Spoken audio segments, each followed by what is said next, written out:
County Board of Education to order. It's good to see such a large group here tonight. We know that many of you are here for the honors and recognition, and we have quite a few people that are going to be recognized tonight, and we're always happy to see such a large group of people. We are very proud of the students and staff that we have in this county, and very pleased to recognize them publicly whenever we possibly can. So again, thank you all for being here. We hope that you had a great Thanksgiving, and keep in mind you've got 15 more days of shopping till Christmas, and I need to get started myself. We're going to move along with the agenda. The invocation tonight is going to be given by Dr. Helen Hall. Ladies and gentlemen, boys and girls, I know that you're so aware that we have entered a holiday season because you've gone through Black Friday and online. The trees are up, the wreaths are up. So much is happening already that the spirit of Christmas is really upon us, which is a wonderful thing. But as we engage in the holiday season, it's a good time for us to reflect on our lives, our experiences, our challenges, and our blessings as they have impacted the children and the community that we serve. It's important also to think of the vision we have for our children and the importance of all of us in making that vision a reality. Most of all, as we embrace the holiday season, it's important to keep the reason for the season in our hearts, honoring faith, love, and hope. Please join me in prayer. Heavenly Father, I pray giving thanks to you for the many blessings bestowed upon all of us who are in your midst this evening, upon the students, the parents, teachers, administrators, school board, and all others. I pray giving thanks for the lessons learned, the guidance, support, and leadership that have contributed to the growth and development of each individual student. I pray that obstacles in the path of success for all be addressed through wisdom, fairness, and commitment. As we look forward to a joyful and wondrous holiday season, I pray that love, joy, and peace will be abundant among us, that we make each day count in services that we render for the good of all. Help us see light in darkness, to right injustice, to appreciate diversity, and to maintain hope for our future. This is my humble prayer. Amen. Amen. Thank you, Dr. Hall. I'd like to recognize a couple county officials that we have with us. We have Vice Chairman of the Caldwell County Commission, Jeff Branch, standing next to his wife, Teresa, back here. And beside him is Stan Kaiser, our County Manager.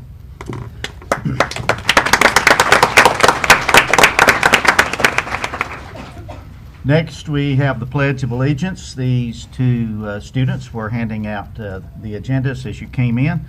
They're from Baton Elementary School. Cody Harris, a 5th grade student, the son of Tara Whitaker, and Kaylee Siegel, 5th grade, daughter of Heather Siegel. So if they'll come forward and lead us in the Pledge of Allegiance, and if everyone will please stand.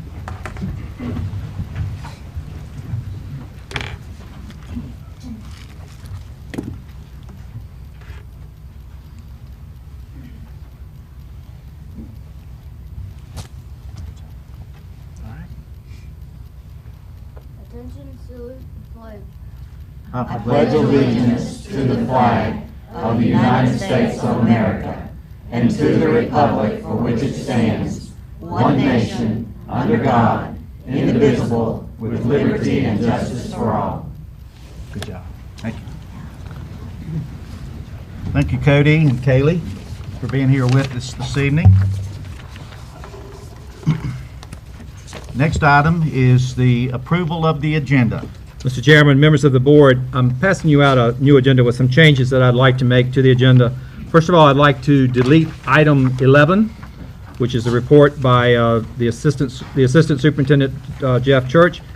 I would like to add and these are on the new sheets that I'm handing you, item 17C, which is a special call board meeting, and item 17D, which is a closed session to discuss real estate.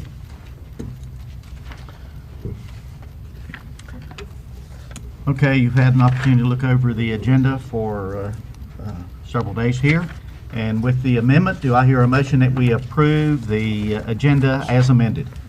I move we approve the agenda as amended. Is there a second? Second. Any comments? All those in favor say aye. Aye. Any opposed? And motion passes. Thank you. Next, we have the approval of the minutes, and these come from November the 4th, 2013, which was our last regular school board meeting. And also, we had a closed appeal hearing at that time, and the minutes have been in front of you for several days here, and you've had an opportunity to review those. Do I hear a motion that we approve the minutes as presented? Mr. Chairman, I make a motion we approve the minutes of November 4th meeting, closed session, and regular school board meeting. Is there a second? Second. Any comments? All those in favor, say aye. Aye. Any opposed? And the motion passes. At this time, we come to the honors and recognitions, and I'd like to call on Libby Brown, our Community Relations Director, who will announce these, and the board will move down front here and welcome and shake hands with each of the people being recognized. Okay. And Mr. Chairman, our first recognition is going to be by the County of Caldwell County. I'm asking the manager and perhaps the vice chair to come up for a presentation to the school system.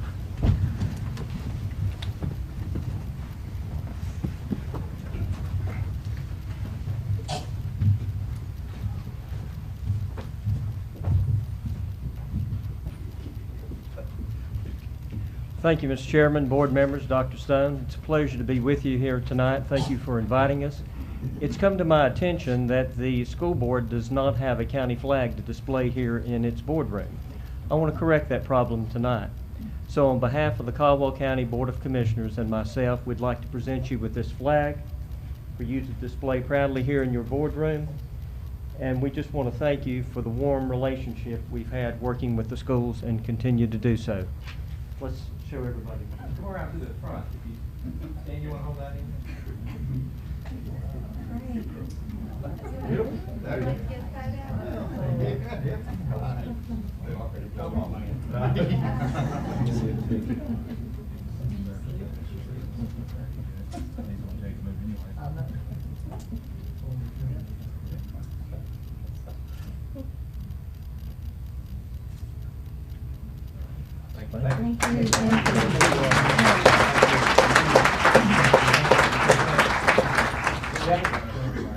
You and Carl have to buy some new flags.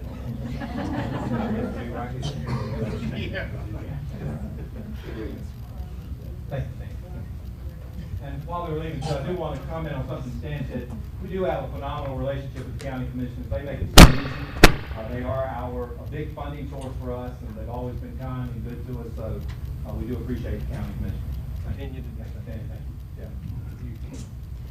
Yeah. Chairman Pennell, board members, Dr. Stone, we also have other beautiful pieces of artwork that we are happy to display in the Education Center this month, the month of December and into January.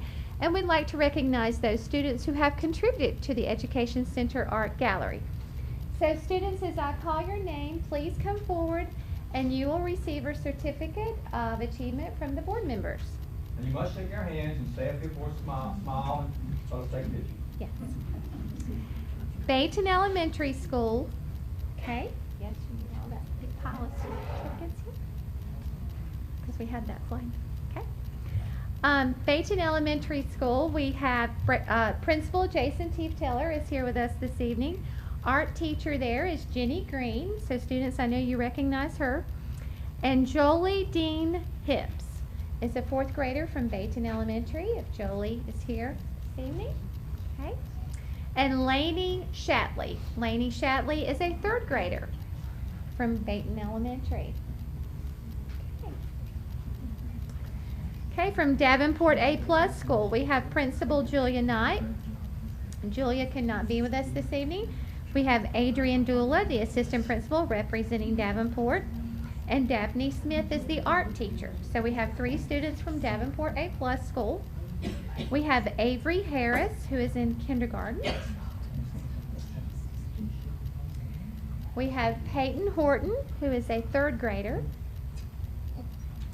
and Joshua Shoemaker, who is a 4th grader.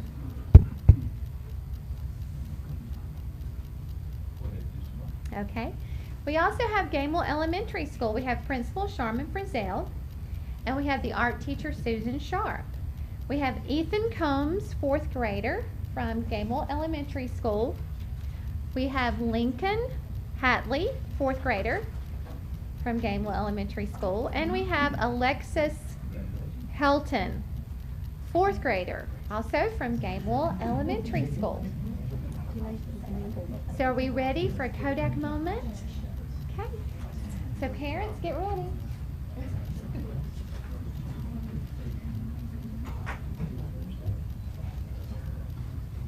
Yeah. All right, we need to move on this way a little bit.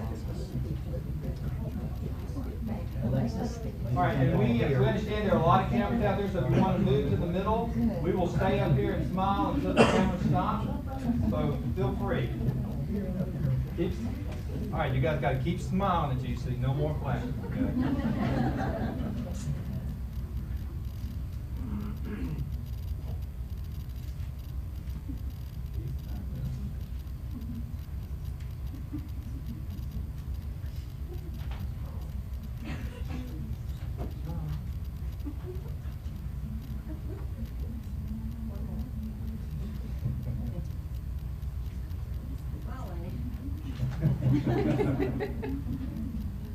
We got the camera going in the back. All right, you got it? All right, good. Great job.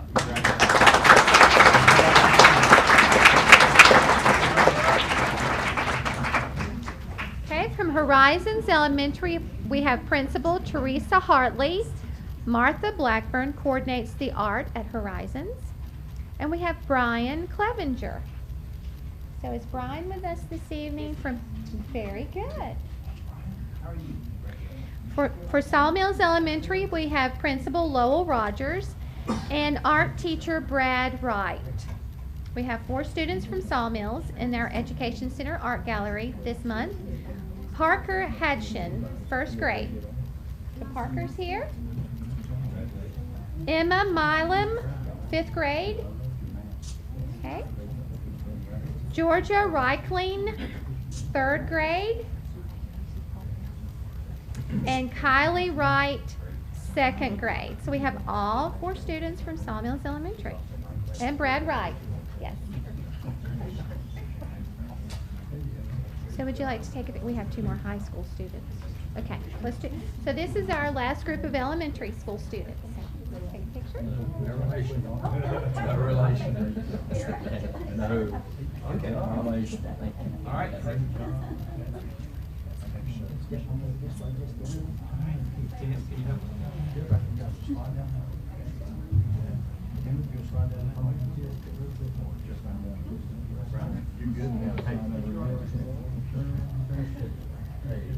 All right. Everybody smile.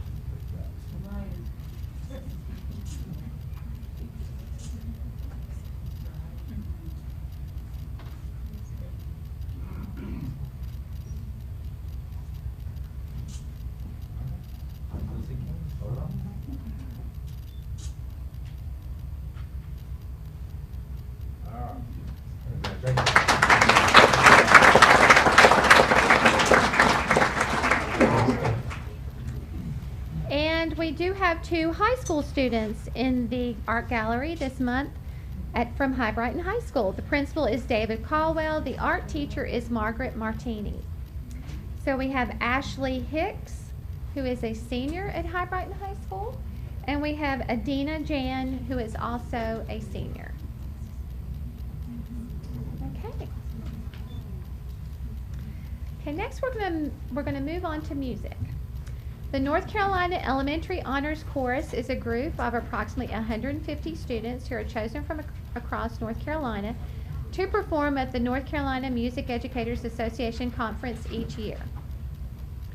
The purpose of this honors course is to provide students with the opportunity to develop their talents and abilities in the greatest possible manner. So we would like to congratulate 2 of our students from Granite Falls Elementary School who were selected to participate in this prestigious statewide course just for elementary students. So, as I call your name, I hope you're here this evening. I do want to remind the audience, the principal at Granite Falls Elementary School is Chris Green. He could not be here tonight, so Amy Lohman is representing Granite Falls Elementary, and Andrea Evans is the course director. So they've had a lot of help from their course director to get to this point. Adam Story, Adam's here tonight. Zarina Villacourt. So, Zarina cannot be here, right? Okay. So we have Amy and we have Adam. We also have the middle school honors course, which is held in November. Also performing in North Carolina Educators in Service Conference, and that's usually held in Winston-Salem. This course provides an opportunity for the very best singers from across the state in grades 6, 7, 8, and 9 to come together and work with a nationally acclaimed choral director. Over 1,000 students auditioned for only 160 slots. So that tells you the caliber of singers that are in this course.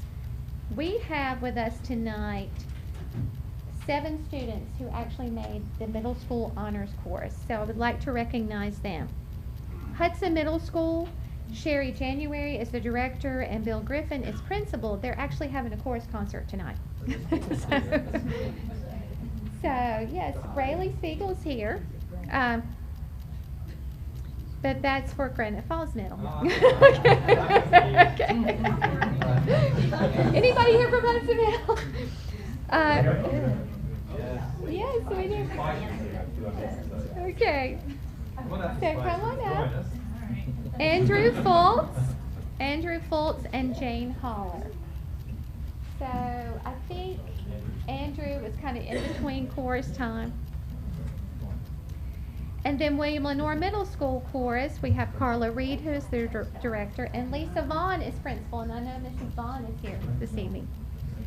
Reagan Brown, Kaya Walton, Walter Scrontz, Hannah Worthington, and Brooke Worthington. So these are the students from William Lenore Middle School, and I think most of your students are here.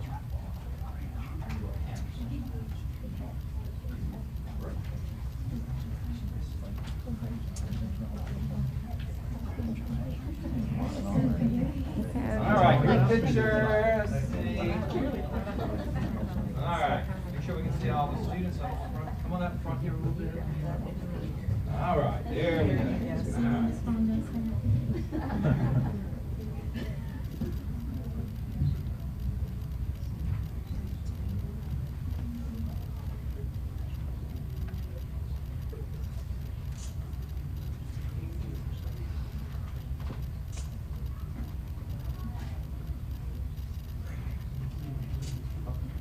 All right.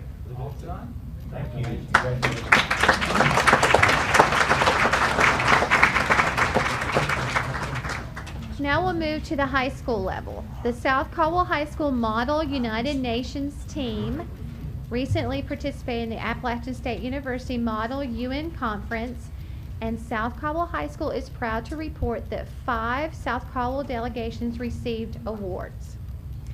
South Caldwell High School represented the countries of Turkey, Saudi Arabia, Germany, and Indonesia, competing against 18 different high schools throughout the state. So we'd like to congratulate Tom Perry, who also teaches this class at South Caldwell High School, and he's their advisor. Mike Peak is the principal, and I think most of his students are here tonight who participated in the delegations. So as I call your name, please come forward for your certificate. Dylan Mathewson and Victoria Snow.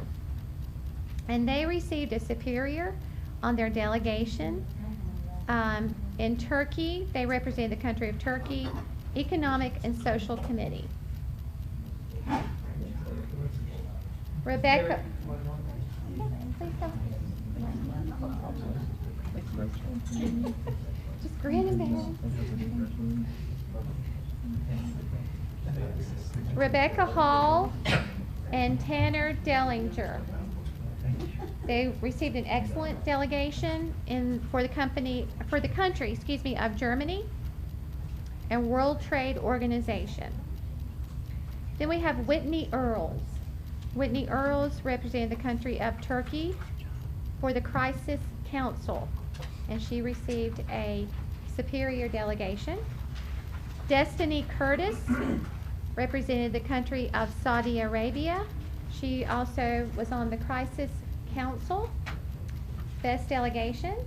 Brittany Ward and Caroline Howes represented the country of Germany for World Health Organization, and they received a superior delegation.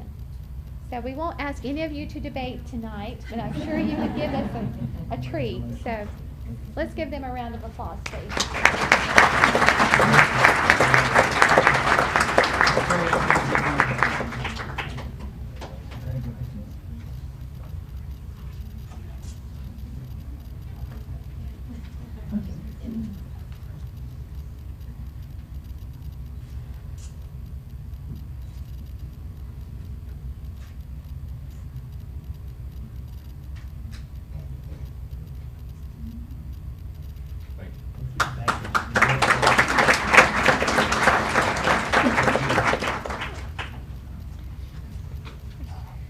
We'd like to congratulate Sarah Stafford. She's the band director at Granite Falls Middle School. We're glad you don't have a concert tonight.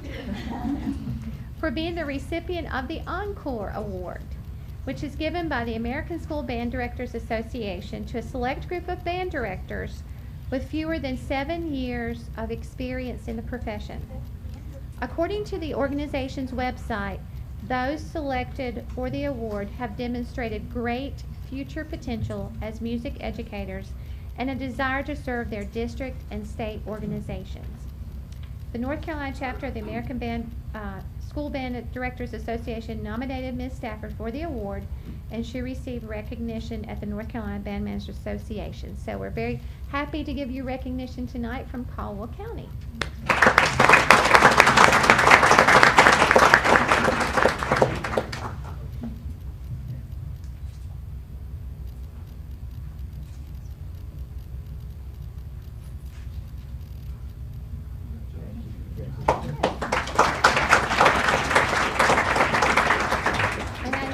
Schreiber, Granite Falls Middle School principal, is very proud of you as well as all of your students at Granite Falls Middle. And we're going to talk about schools.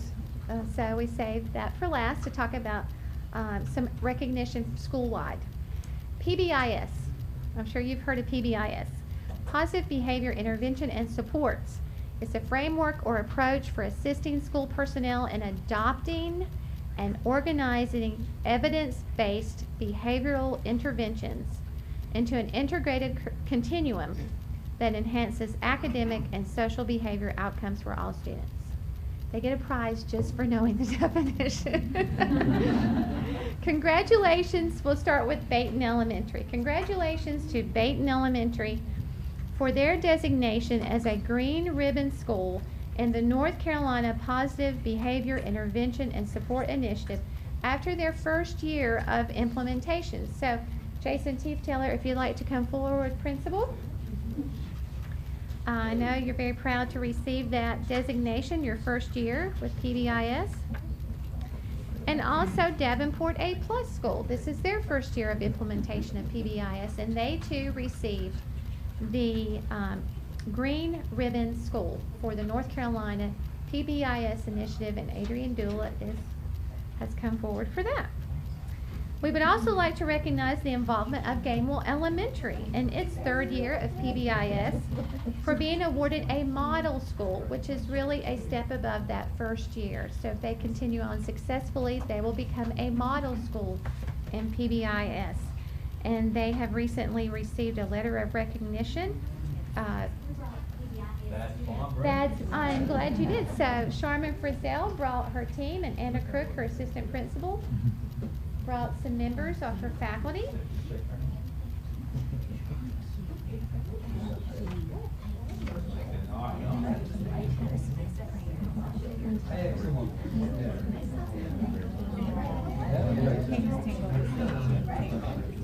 And for the, I have one more school.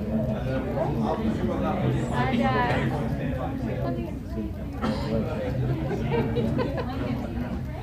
so for our final, Gamewell Elementary for bringing students with you and then your staff, and that's quite important.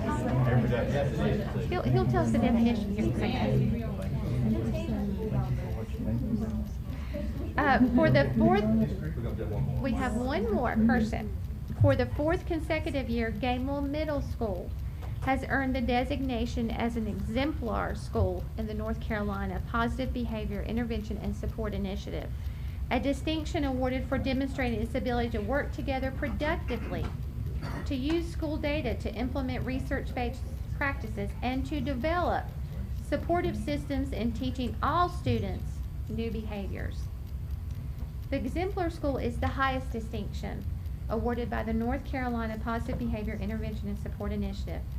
Gamewell Middle School started in 2007, and since that time they have been a green ribbon school and a model school, and also now an exemplar school for 4 years. So we're very proud of Dr. Michael Wyatt and his staff at Gamewell Middle School. We're happy for Gamewell Elementary School, and for Davenport A+ School, and for Baton Elementary School. So these are all of our PBIS schools that we have to celebrate in Caldwell County. So let's get that.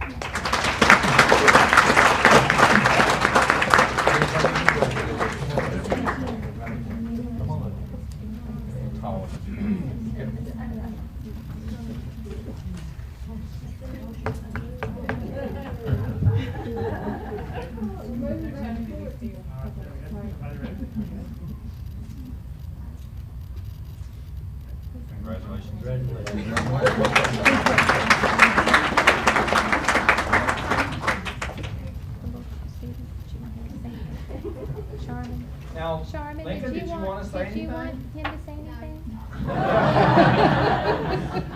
The other young man, I didn't catch your name. Did you want to say something? No? Luke?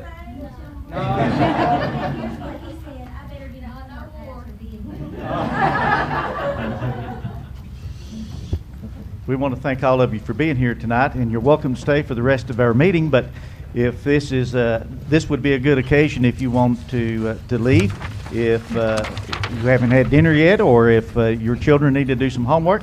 But thank you for being here. Merry Christmas to everyone.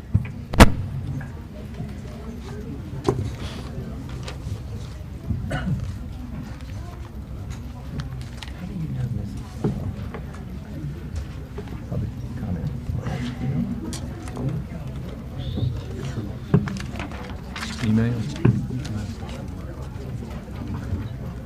She's there? I don't think I've ever seen her.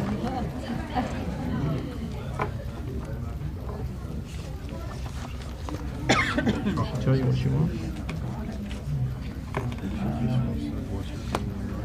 Come and cool.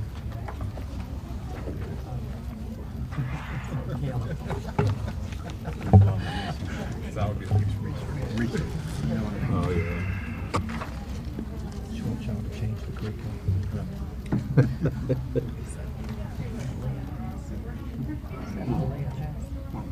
She's not here. She's your friend, not mine.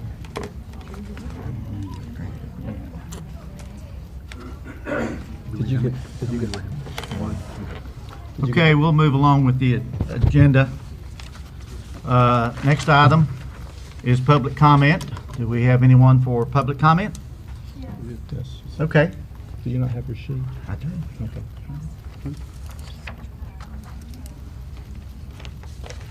If you will please introduce yourself, and you will have 3 minutes, and our Mr. Blair will be the timekeeper. Thank you very much for being here.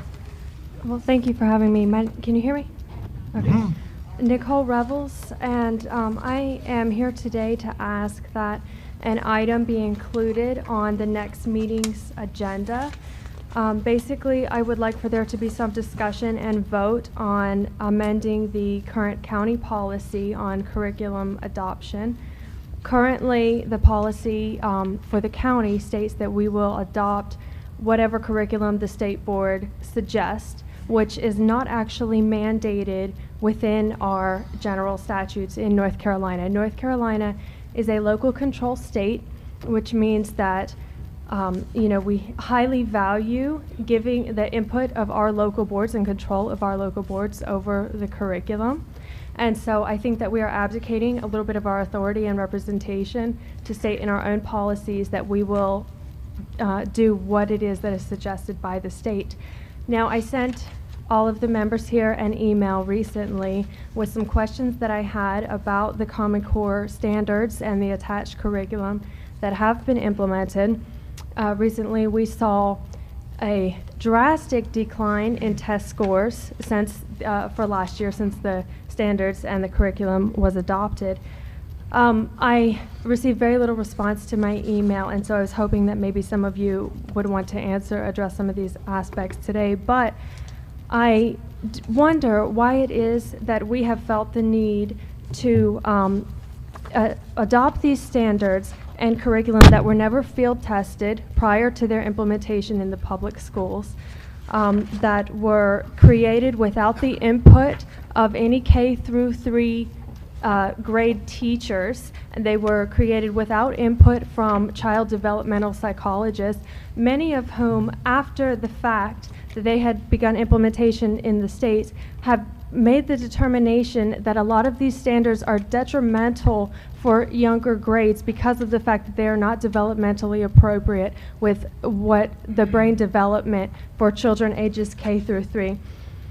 Now, it has been said by many officials that we just need to give it time, since we saw the drop in test scores, in order for the teachers to adjust to this method of teaching and for the children to become accustomed to what it is that they're learning in the higher standards. However, in the states that have adopted these standards and the attached curriculum years prior to North Carolina have not seen the benefits that are claimed that we will see years later. So I wonder why it is that we are not looking at the fact that many of our children are now being used as guinea pigs for a system that has not shown benefits, that has not been field tested prior to its implementation. Also attached to this, I had several questions about the Pearson Power School program, the data hub that we are using to store our children's information. Now, the Pearson Power School program, I don't see any real benefit that is worth the risks that it presents, because the only benefit that I have been told is the benefit of us using this is that all of the students' information is in one place and easily accessible. However, I am sure that we could find a more local system to use for this purpose, because this national program stores the information of every student, including their bus route, their address, their test scores, psychological information, behavioral records, social security number. All of this information on every child going through our public school system is accessible to a national organization who it is surely that they would have conflict of interest for advertisers. Thank you for giving me this time to hear me out. I hope that I will receive some greater response to some of the questions that I've presented. Thank you. Thank you, Mrs. Revels. I've got a question.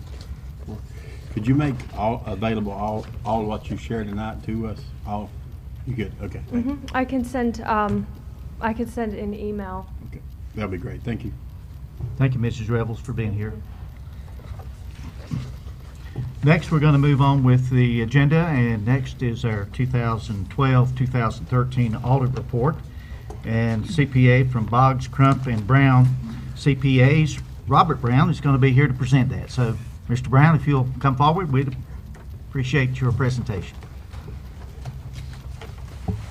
Thank you, Mr. Chairman. Mr. Chairman, members of the board, Dr. Stone, I am Robert Brown from Boggs, Crump, and Brown, and it's a pleasure to be here tonight to present the June 30, 2013 audit results.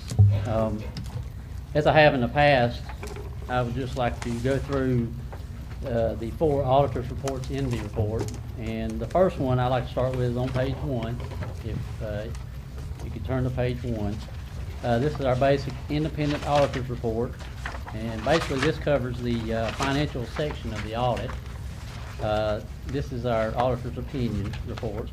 The first paragraph, as you notice, the report has changed a little bit if you compare it to last year's. It's got a few little different headings. It clarifies, management's responsibility and the auditor's responsibility. But the first paragraph up there, report on the financial statements, basically says, we have audited the accompanying financial statements of the governmental activities, the business type activities, each major fund, and the aggregate remaining fund information of Caldwell County Board of Education as of and for the year ending June 30, 2013, and the related notes to the financial statements. And the second paragraph basically lays out management's responsibility for the financial statements. Basically, management is responsible for the preparation and fair presentation of the financial statements, and also the design and implementation and maintenance of internal controls relevant to the preparation and fair presentation of the financial statements. The third paragraph there, auditor's responsibility. Our responsibility as auditors is to express opinions on these financial statements based on our audit. And at the bottom there, we believe that the audit evidence we have obtained is sufficient and appropriate to provide a basis for our audit opinions. And if you'll look on page 2, under opinions, in our opinion, the financial statements referred to above present fairly in all material respects the respective financial position of the governmental activities, business type activities in each major fund, and the aggregate remaining fund information of the Caldwell County Board of Education. In other words, it's an unqualified opinion, clean opinion. Any questions? I won't go through this whole report. You could read that on your spare time. I know it could get a little boring, but basically, what I want to do now is go back to our compliance opinions back in the back, starting on page 60. And in between, what I just skipped is basically all the financial information. That's the business activities, governmental activities, and all the fund financial statements that I referred to in the independent audit report. We kind of went over that with the Finance Committee in detail several weeks ago. But I want to get to the auditor's opinions here in the back, since that's pretty much the gist of what we do as auditors, is provide these reports. Beginning on page 60 is our report on internal control over financial reporting and on compliance and other matters. Basically, these reports have two components. Each report has an internal control component and a compliance component. If you look at the second paragraph on page 60, internal control over financial reporting. Management of the Caldwell County Board of Education is responsible for establishing and maintaining effective internal control over financial reporting. In planning and performing our audit, we considered Caldwell County Board of Education's internal control over financial reporting as a basis for designing our auditing procedures for the purpose of expressing our opinions on the financial statements, but not for the purpose of expressing an opinion on the effectiveness of the Caldwell County Board of Education's internal control over financial reporting. Accordingly, we do not express an opinion on the effectiveness of the board's internal control over financial reporting. But in our consideration of internal controls over financial reporting, when we come across issues that warrant presentation in this report, we have to report them. So basically, if you look on the top of page 61, in our consideration of internal control, we did not identify any material weaknesses in internal control over financial reporting. But we did identify a deficiency in internal control as described in the company findings, schedule of findings and question calls that we consider to be a significant deficiency. So it didn't rise to the level of material, but since it was significant, it warranted being presented here for your discussion. The second part is compliance and other matters. As part of obtaining reasonable assurance about whether Caldwell County Board of Education's financial statements are free of material misstatement, we perform tests of its compliance with certain provisions of laws, regulations, contracts, and grant agreements, non-compliance with which could have direct and material effect on the determination of financial statements amounts. However, providing an opinion on compliance with those provisions was not an objective of our audit, and accordingly, we do not express such an opinion. The results of our test disclose no instances of non-compliance or other matters that are required to be reported under government auditing standards. So we had no compliance issues in the internal control over financial reporting and compliance section. If you'll turn with me to page 62. Basically, this report is a report on compliance with requirements applicable to each major federal program. And you'll see there'll be one report for federal programs and one report for state programs, and they're pretty much the same reports. Again, this report lays out management's responsibility and auditor's responsibility. Management's responsibility. Management is responsible for compliance with the requirements of laws, regulations, contracts, and grants applicable to its federal programs. Auditor's responsibility. Our responsibility is to express an opinion on compliance for each of the Caldwell County Board of Education's major federal programs based on our audit of the types of compliance requirements referred to above. If you look at the top of page 63. In our opinion, the Caldwell County Board of Education complied in all material respects with the types of compliance requirements referred to above that could have a direct and material effect on each of its major federal programs for the year ending June 30, 2013. In other words, there were no material issues found in major programs that we audited for the year ending June 30, 2013. And on that same note, if you look on 63, report on internal control over compliance, I'll try to skip all the wording here, but the bottom line, if you look on the second paragraph in the bottom, we did not identify any deficiencies in internal control over compliance that we considered to be material weaknesses over federal programs. Any questions? I know it's a lot of stuff. Now, if you turn with me to page 64, this report is basically the same report, except it relates to the major state programs that we audited this year. Basically lays out management's responsibilities, auditor's responsibilities, says the same things. It says the same basic things. If you turn with me on page 65, in our opinion, the Caldwell County Board of Education complied in all material respects with the types of compliance requirements referred to above that could have a direct and material effect on each of its major state programs for the year ended June 30, 2013. And if you look at the next paragraph, other matters, we did have one instance of immaterial noncompliance as it relates to major state programs, and that item is shown in the accompanying schedule of findings and question cost as items 2013-1, which I will show you where that is in just a moment. And as with the last report, we have a report on internal control over compliance over major state programs. And we did not identify any material weaknesses over major state programs, but we did identify a significant deficiency as it relates to the immaterial noncompliance that I just discussed. So that's the three compliance opinions. Is there any questions on those?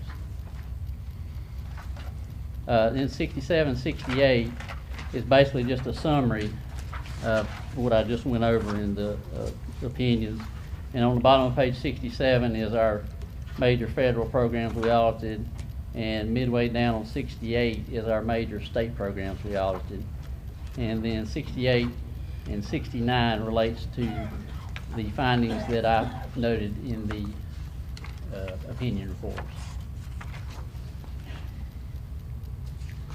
And then one other thing, on page 73 and 74 is a listing of all the federal and state awards in which our major state and federal programs were selected from.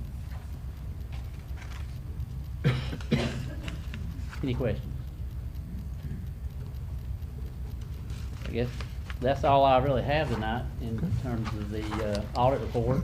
As I said, We went over more detail with the Finance Committee several weeks ago, and I think if you read through the report, you would see that the board continues to be in good financial health. And a very good audit report too. So Megan, I hope you picked up on that. Board and good? I try to explain this as best I can. I know it's boring information. Well, sometimes auditors' English There's a lot of is not the information same in here as. to decipher. Right. But thank you. We look for the bottom line to hear that it was a really good report. Good report. Thank you, Mr. Brown. We appreciate you and your colleagues and your dedicated hard work in the audit of 2012, 2013, so thank you very much. And we also appreciate the work of Carla Miller and her staff and the great job that they continually do. So thank you.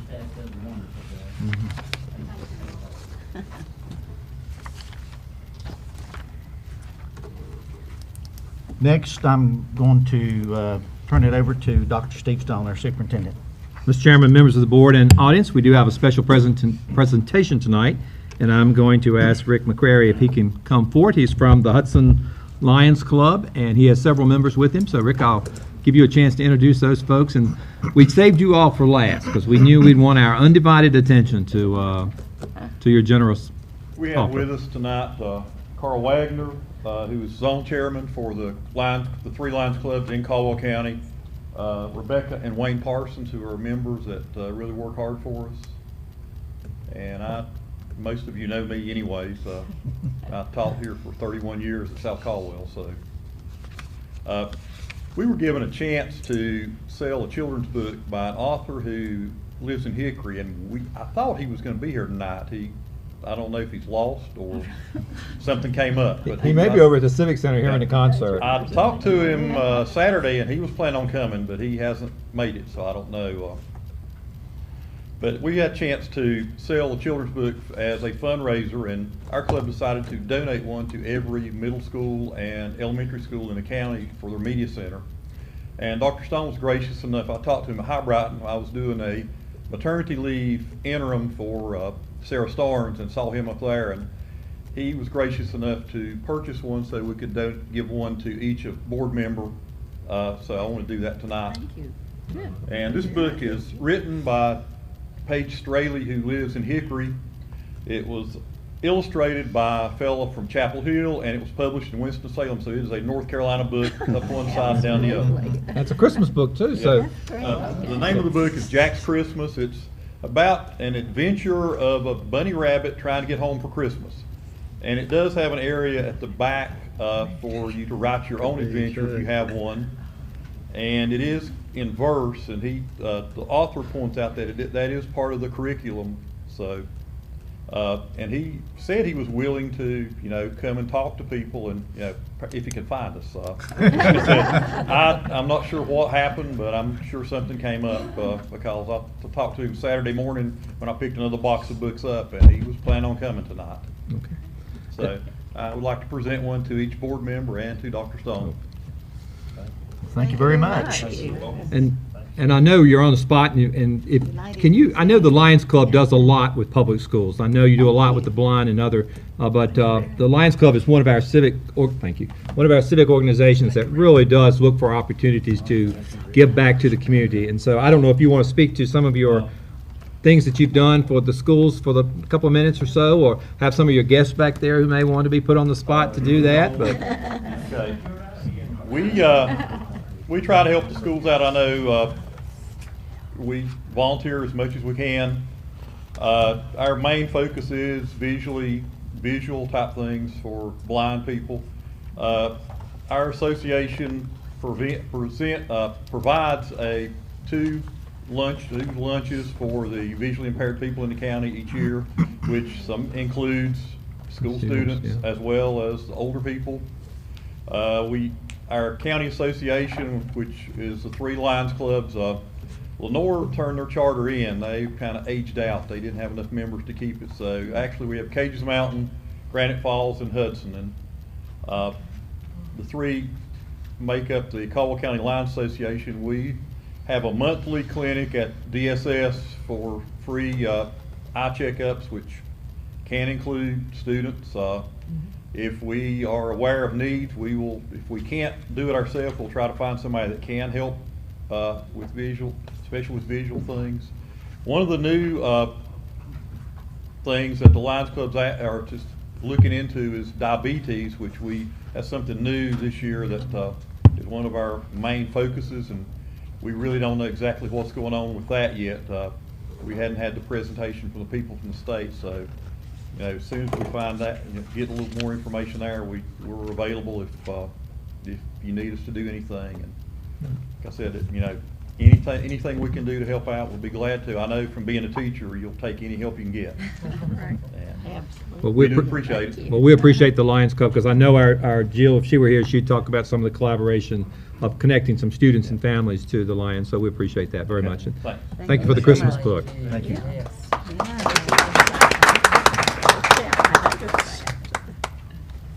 Okay, Mr. Chairman, members of the board, for action item B, I present to you the revisions to the board policy manual. We have received 2 public comments regarding it. One from a staff member about 3120, which was lesson planning.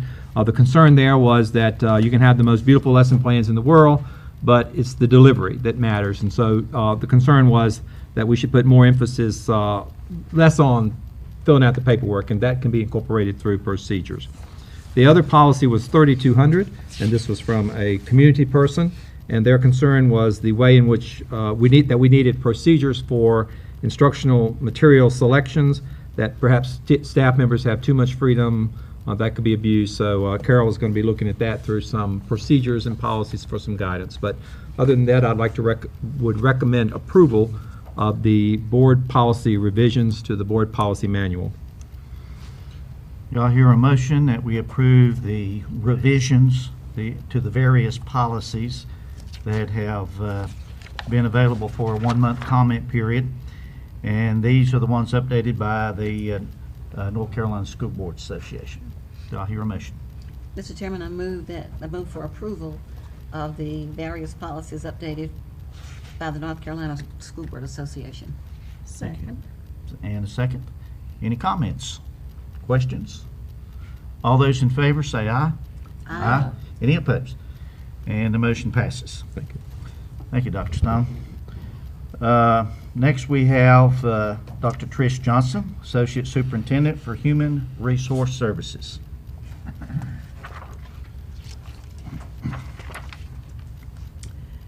Mr. Chairman, members of the board, and Dr. Stone. Item 10 includes 2 items for your 2 exhibits for your attention this evening. Exhibit 4 includes personnel items that are usual and customary, but they're presented to you for information only, requiring no action. Exhibit 5 includes usual and customary personnel items that require action. I respectfully recommend approval of these items as they have been presented to you. Thank you. Do I hear a motion that we approve the usual and customary personnel matters as they have been presented? Mr. Chairman, I move that the usual and customary matters presented to us this evening be approved. Second. Any questions? All those in favor say aye. Aye. Any opposed?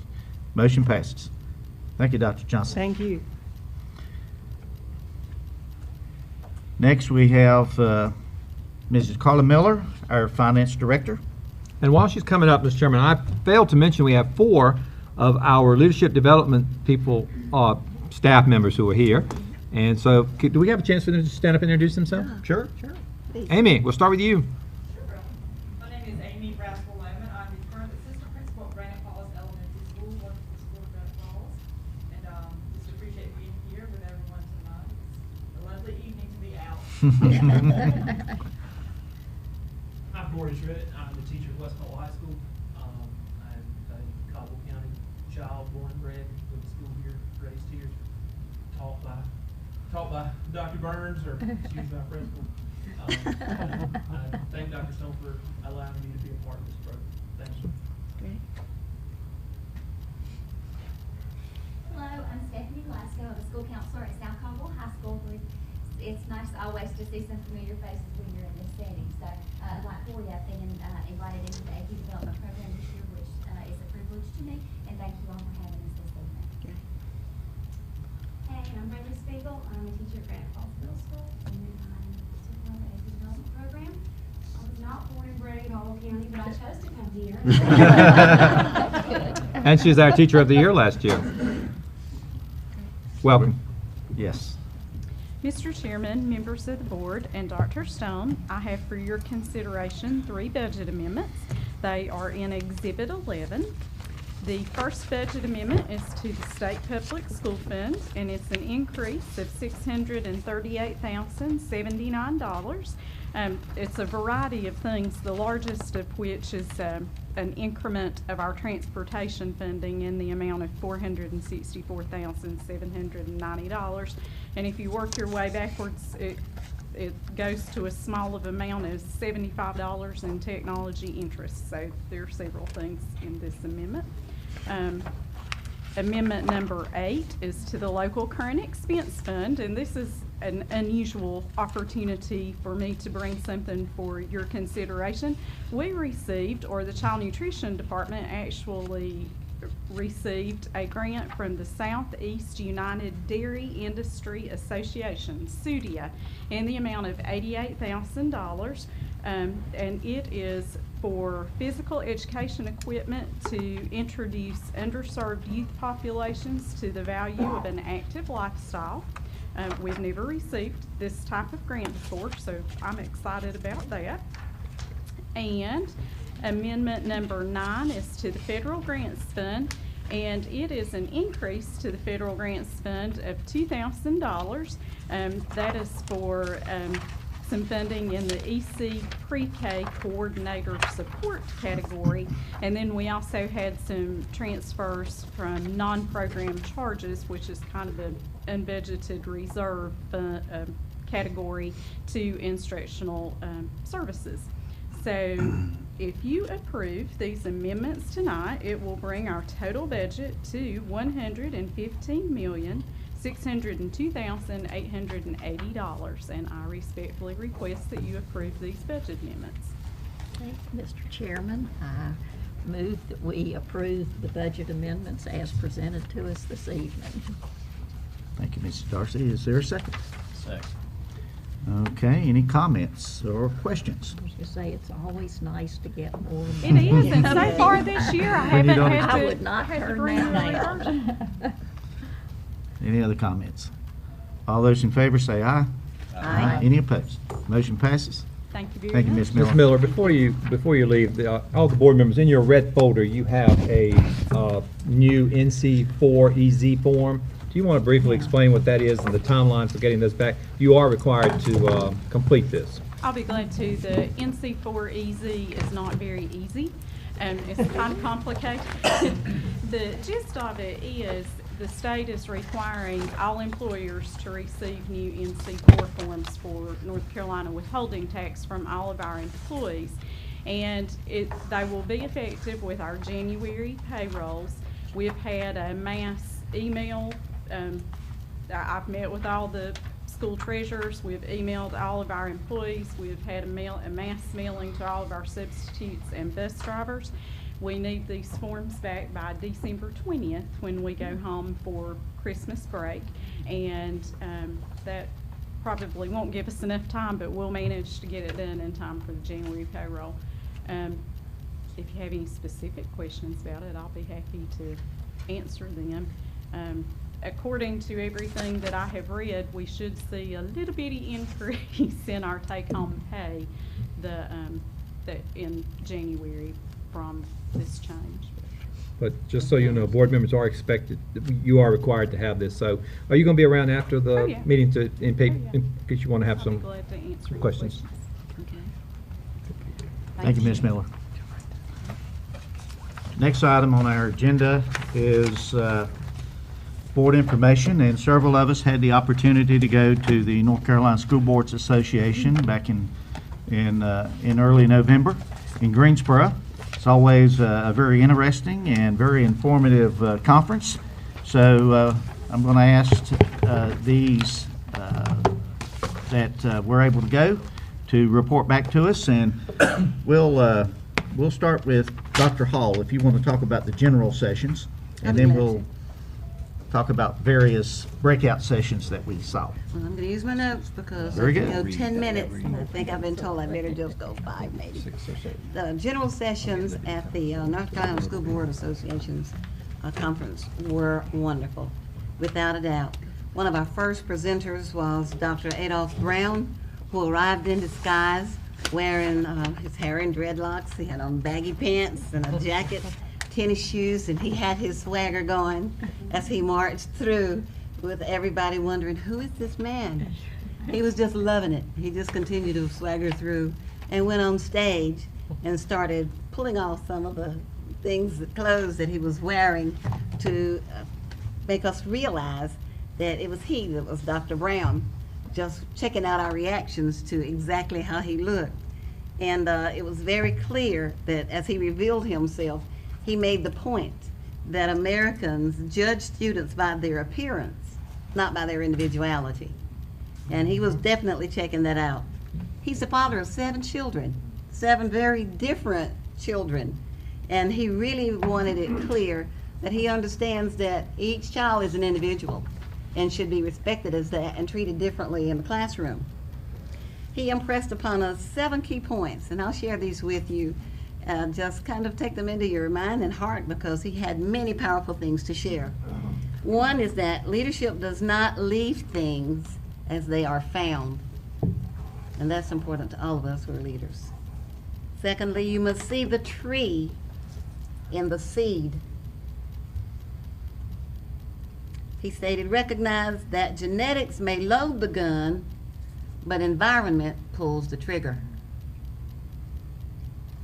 He pointed out that we need to be a wheelbarrow district. It should be full every day. And what he's pointing out here is that we need to empower all of our students by giving support. And that wheelbarrow is to be fair to everyone all day. 3 words that you're very familiar with, he emphasized again in his address, and that was always being fair every day to everyone, being firm and being consistent. All these remaining important. But he said more than anything, have fun. And if you're not having fun, you're not doing the right thing. Something else he pointed out, as we relate to other people, whether we're the leaders or the teachers or whatever, it's not about me. It's about the students. And we need to take that to heart. He said, and I love this one because I see this happening too often, don't be caught up with negative energy from other people. Remain as positive as you can in your countenance and your relationships with others, and you make a difference. And this one, just really listen, it was very powerful. Don't judge a child's exit by his entrance. And you have to ask yourself, who's responsible for that exit? So that was very powerful. Key to all, we must focus on all children, not just focusing on those that are just like us. In addition to Dr. Brown in the first general session, we did have our National School Board President present some very important words to us, and I think just, even though he wasn't our keynote speaker, he said some things that we all need to pay attention to. David Pickler is our president, and he spoke frankly and strongly about education in our country today. Speaking of North Carolina, which he made himself very aware, he said the legislature has done enough for us to identify a call to action among us to address the challenges that have been imposed on us. He said it is time to change the conversation about public education because we are the last best hope for all children. Our schools are not failing. He addressed the importance of greater advocacy from the local to the national levels for the sake of our future and our national security.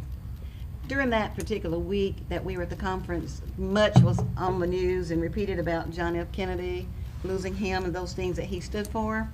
And our national president indicated that John F. Kennedy's words are just as strong and just as important today as they were when he spoke them. Our second general session was Jim Bearden, speaking on leadership and culture, closing the gap between what sounds good and what gets done. He stated that in public schools, we cannot choose the hands that we're dealt, and we know that. We accept everybody that walks into the classroom. We serve all children. They do matter, and he shared that we have a cycle that we need to pay attention to when we deal with children and when we serve our public. He says, you know, often we get a new and exciting idea. Now let's think about these things I say in a circle. You start with this new and excited idea, and it wears off after a while. And then you go into denial, you go into fear, you go into anger, you go into blame, you go into giving up, and then you start looking for something else that's new and exciting. And looking at that cycle, we need to think about the children every time. We need to believe in them. We need to believe in children while they're learning to believe in themselves. And when we're dealing with these cycles, our focus should always be on the best thing that we can do for children and not allowing this cycle with these vicious things that can be harmful to them to get in the way of our doing the most and the best that we can. He stressed that we should have a culture that reinforces and supports what is essential and have leaders, young leaders, who are able and committed to serve effectively. He shared 6 things that we need to do to support our culture, but I'll only mention one since we have our assistant principals here with us today, and that one is emphasis on leadership development. He said that leadership development is the most important thing that we can be doing. And I trust that that's going to happen as you develop young leaders into important roles in your future. The third general session featured Erin Gruwell, and you probably recognize that name because she is the founder of the Freedom Writer Methods. And there has been a publication, there has been a movie, a film about her and the Freedom Writer Method. It was exciting to listen to her share the stories that she experienced as a teacher in a school where she served the 25th bottom percentile in terms of achievement in the school.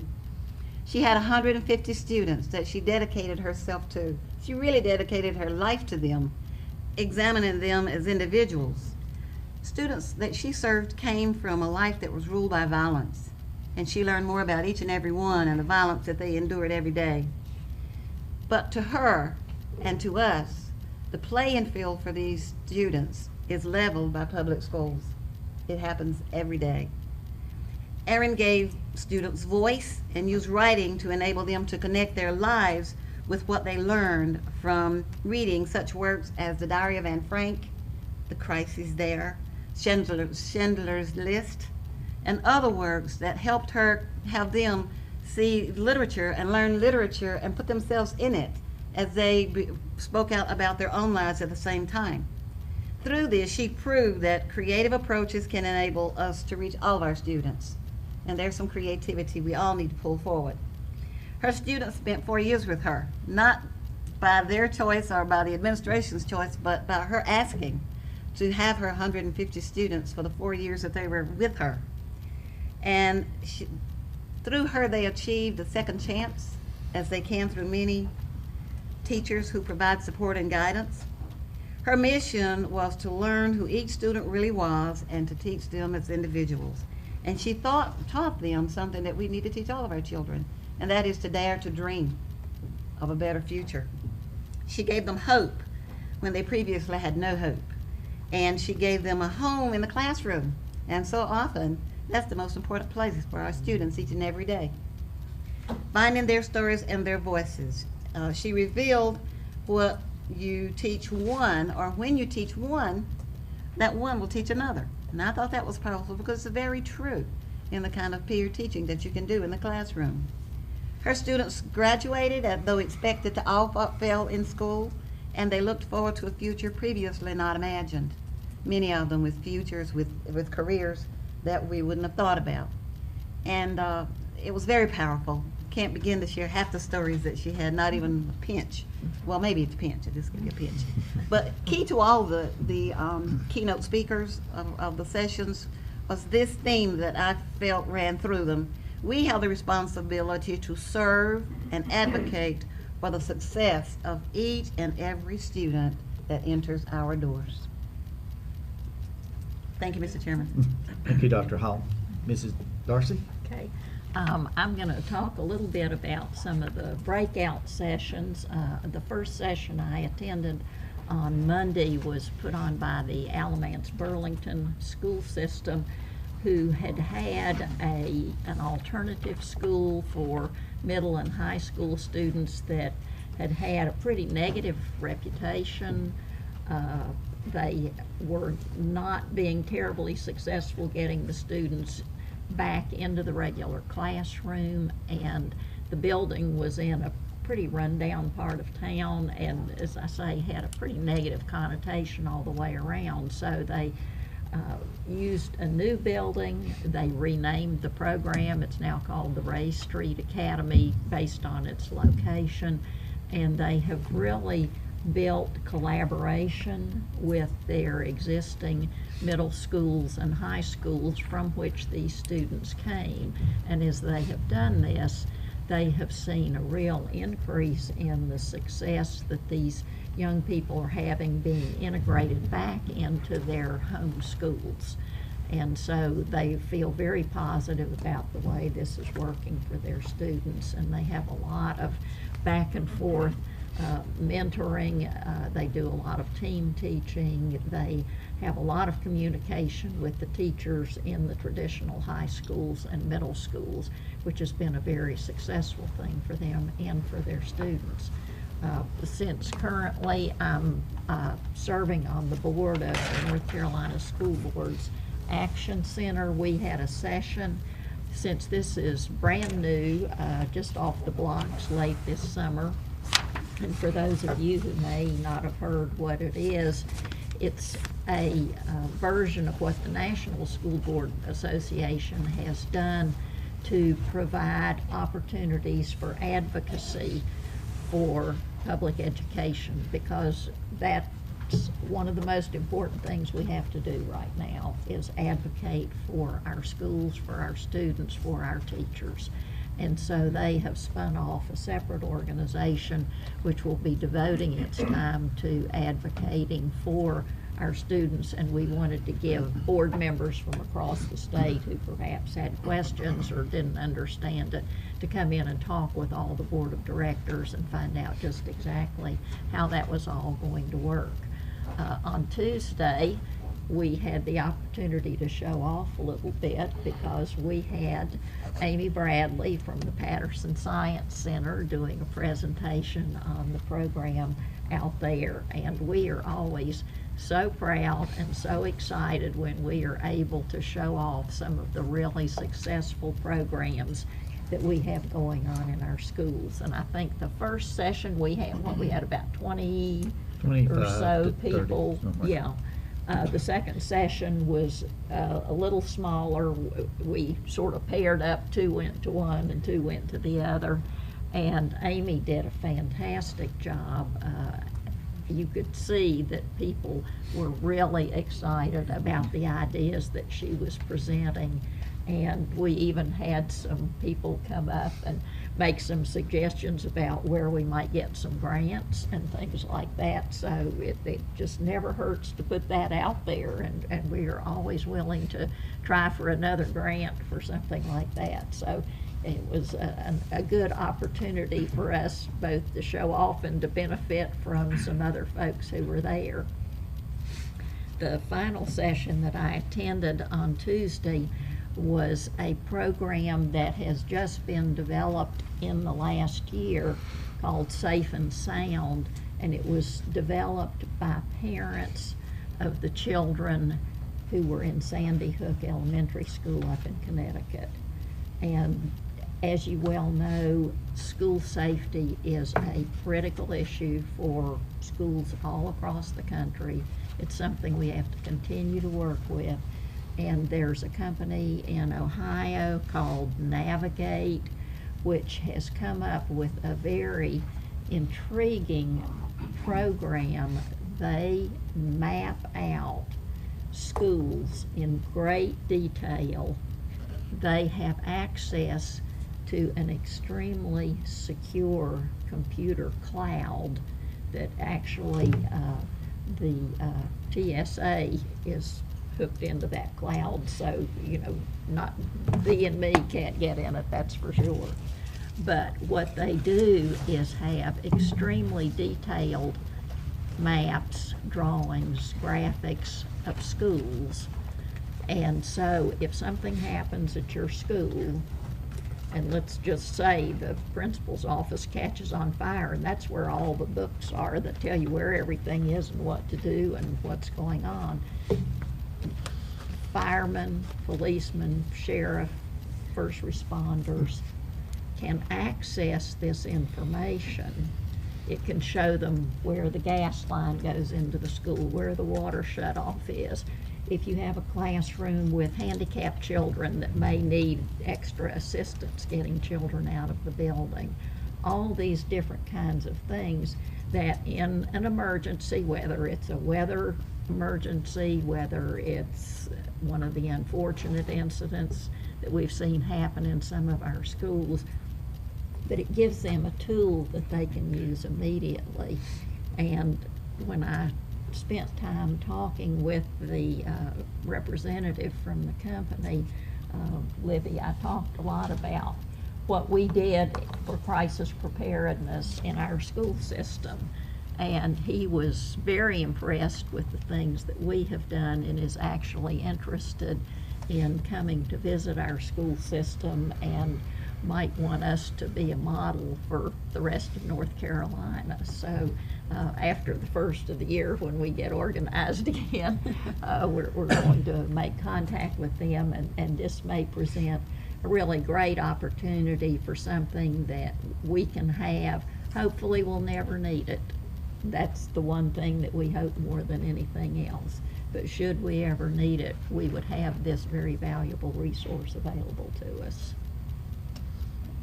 Thank you, Mrs. Darcy. Appreciate that. And Mr. Knight? Thank you, Chairman Pennell. It is required for school boards to have 12 hours of continuing education each year. And at this 44th annual conference in Greensboro, the North Carolina School Boards Association, your board was one of 51 boards that received the designation of having everyone complete those 12 hours. So of the 116 districts in North Carolina, only 51 completed, and we did it, so congratulations to y'all. I want to add to what Dr. Hall said about Dr. Brown. I've got 3 more quotes that he had. Okay. One was that we got to be a protector of public education. Another one was, he said, we do not get to pick the students that we educate. And the one that hit me home was that every child should be a study of one. But most of all, he said, a smart board will never replace a smart teacher. Breakout session. The first one I went to was, it was entitled Enhancing School Safety. It was not as interesting as Dottie's. It was a 75-minute commercial for a profit company. I went to the wrong one. Next, I went to a STEM presentation by Dr. Greg Little, Superintendent of Mount Airy Schools. He had 2 quotes that was very notable. He said, "It's not what you know, but what you can do with what you know." And also he said, flexible and adoptive students will be successful. But the main breakout session I went to was Dr. Stone and Amy Bradley's. They told about the vision of Patterson School, the funding, logistics, the focus of this science center. And it made me be proud to be a part of that.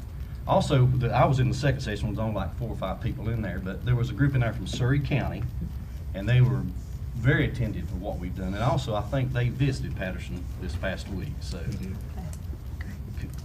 our congratulations to Amy and Dr. Stone. So, thank you. Thank you, Mr. Knight. I was able to attend. I think they've covered it extremely well. It is a very busy time, and you know, from breakfast till dinner, we are going from one session to another, be it a general session or a breakout session, and they are extremely good. But there's no question about it that Caldwell County presented the best session down there this time. Dr. Stone? Well, thank you. I'll tell Amy because it was Bradley. It was Amy Bradley. They did an outstanding job, and I did go to the one from Mount Airy, Surrey County, and compared the two, and you know, certainly very proud of what we've been able to do in Caldwell County. So it was a great conference, always is, and Thank you very much for your comments. They were excellent. Next on the agenda, Dr. Stone, do you have any? Yes, two things. One, I'll be brief. The book you have in front of you is The Little Read. This is Libby for all fourth graders. We'll be conducting that this week. The author is here, and she'll be here for a couple of days. And this is a great book. All of our fourth graders will have a chance to read. Also, the second thing is to remind our public and board members as well that on December 20th, we'll be releasing school. That's that Friday, the last day before Christmas. We'll be releasing school about 3 hours early for students. Staff will leave about 30 minutes after the students leave. Administrators will stick around until all the buses are accounted for and all the students are home. And then schools will be closed until that Monday on January the 6th. So those of you listening, I hope everyone has a very Merry Christmas, and the school system will be gearing up over that. There'll be some folks working in the buildings, but it's really an opportune time to spend with family and to enjoy that. So that's only 9 days away. So if Jeff can just keep the snow away from us and the icy weather, we should be all right. Thank you, Dr. Stone. Next is on the agenda is the announcements. Our next Board of Education meeting will be here in the boardroom at 6 o'clock on January the 13th, 2014. We will be into a new year when we meet back here again. And our community board meeting will be at West Caldwell High School, and that will be on the 27th of January. And that also will begin at 6 o'clock. We will be having a special board meeting very soon here in the near future to discuss a real estate matter. Time and date of that will be announced. And so that is it as far as general announcements. Merry Christmas to everyone. We are planning to go into closed session. There is no action that we intend after this meeting, so I am open for a motion to go into closed session. Mr. Chairman, I move we go into closed session to discuss a real estate matter pursuant to North Carolina General Statute 143-318.11A5. Second. Any questions? All those in favor say aye. Aye. Any opposed? We are moving to closed session, and like I said, no further action. Merry Christmas to everyone. Megan, we will decide a date